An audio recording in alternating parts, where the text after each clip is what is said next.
ખાઈને કહે છે. સાંભળો, અમે બધા અમારા બાળકોના સમ ખાઈને કહે છે રિક્વેસ્ટ કરીએ કે છીએ. આ લોકોએ જેને ખોટી રીતે મકાન ચિત્રા છે, જે ડીપી હતું ને એમાં ફેરફાર કરી નાખ્યો છે, અને તમને ખબર છે કે આવું હાલે છે.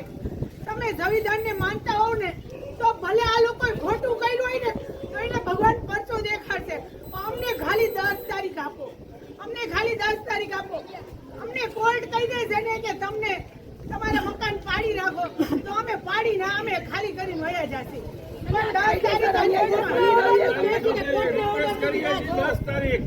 મહાનગરપાલિકા અને પોલીસ પરિવારને બેને અમારી નમ્ર વિનંતી છે, 10 તારીખ અમને આપો.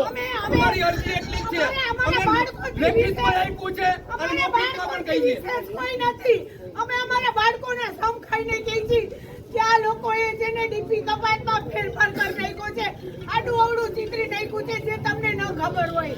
સિરિયસલી હું તો જેને ધાકી ગઈ છું, આ લોકોથી ધાકી ગઈ છું. હર 2 દિવસે આવીને પોલીસને બોલાવીને પકડાવી દે. હર 2 દિવસે હું થાકી એમ હિંમત નથી તમે આમ તમાશો જુઓ, તમને દયા નથી આવતી. લોકો માટે હું તમે તમારી ફરજ કરો છો, અમને એનાથી વાંધો નથી. ખરાબ છે. કોઈ વિકાસ કરે છે, વેકડીવાળા માટે સાંભળો છો તો વેકડીવાળા માટે થાય